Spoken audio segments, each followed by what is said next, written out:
This is a documentary about animation, but it's actually a documentary about me. I don't want to seem lame for making a film school documentary about myself and my life. Honestly, I'm really worried about it, yet, after a convenient push from my professor to make it more personal, I can now blame it on him. Yet, still, I, I worry about what you think of me. I'm scared of what people will think of me when they watch this, when they get to know me. I'm scared of failure and progress and time and being made fun of and being unoriginal and surgery and ghosts and fans on high. I'm scared of a lot of things and I worry about them a lot. Aside from fans on high, I no longer really have to think about that. But other than fans, I don't really know how to stop worrying. 3 years ago, I spent 3 days in Los Angeles over spring break. I went with my stepmom, and we did a lot. We saw Griffith Observatory, went to the Beverly Wilshire, stood outside at midnight while our hotel's fire alarm went off, went on a hike, met a producer, visited two colleges that I didn't even apply to because I was scared of being rejected, went to the Fashion District and a cemetery where Marilyn Monroe is buried, which was important to my stepmom, and the reason we went to LA in the first place, a tour of Warner Brothers Studios. At the end of the tour, there's this museum-like thing with displays and exhibits in this case of cartoon drawings, and I stood for a long time just staring at that case. All these shows are amazing. I remember a lot of them from my childhood, and even now I can walk out to my living room and my roommate will be watching Scooby-Doo, and sometimes I join him.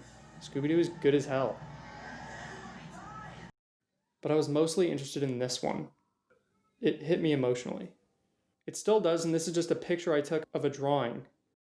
I hadn't thought about Looney Tunes in years, yet I can remember it so clearly. I was 8, maybe 6. I would wake up every weekend when I was at my mom's at 6 a.m. and run out to our living room. I'd sit on this massive couch that always felt cool and smooth and turn on our TV. And the channel was probably on the news because of my mom, so I'd flip to channel 42 for my cartoons, which was Boomerang. Early those mornings while I munched on honeycombs or Chex Mix, which I called Crunchies because I was an adorable kid, Pink Panther would come on. Tom and Jerry, Looney Tunes, Scooby-Doo, and the Jetsons, which I didn't really like, but it's okay, I'm just gonna focus on these four. They were all absurd shows where anything could happen. Scooby could run in one door and out the other, but Tom and Jerry could. They could. And they.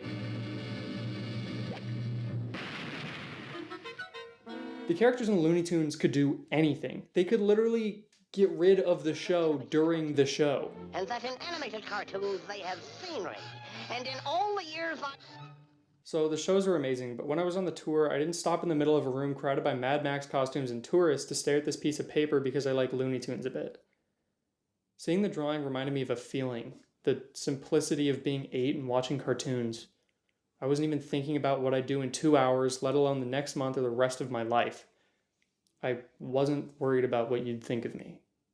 These cartoons were doing absurd things like it was the only way to do them, and thinking back, that's something I could also do at 8, which is how I ended up tying my arms and legs together with a jump rope and hopping to go get the newspaper and face planting, only to go back to 3rd grade on Monday and having to sit at the back of the room because my face was a distraction to the educational process.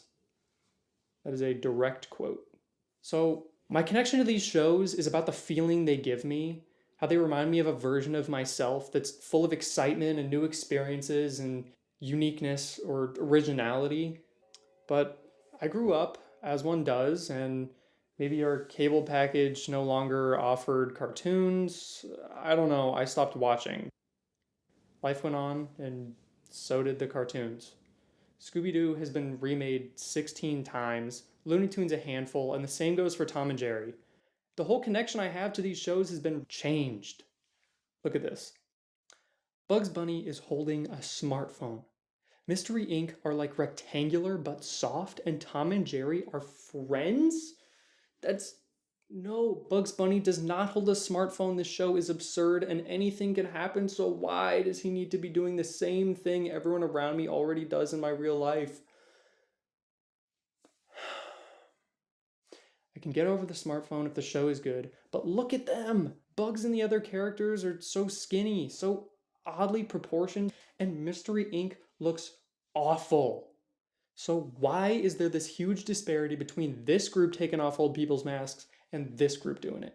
It's the style, the look. This new style for Scooby-Doo is not only visually displeasing, but straying from the aesthetic of the original work creates a situation that just doesn't work for me. I'm no longer taken back to Saturdays from years ago, but instead I'm reminded of the change, of the newness. Change is not a bad thing, yet when I look at these remakes, I'm reminded of some of my own fears. Bugs Bunny holding an iPhone is kind of dumb and reflects conformity, a loss of identity and originality.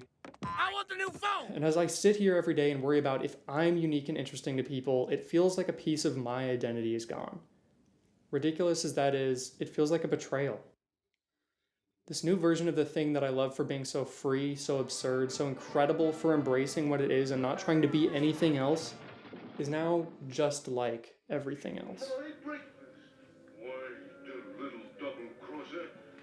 So, I still watch Looney Tunes and love every second of it, reminding me of worry-free days where anything seemed possible, but I can't stick around there forever.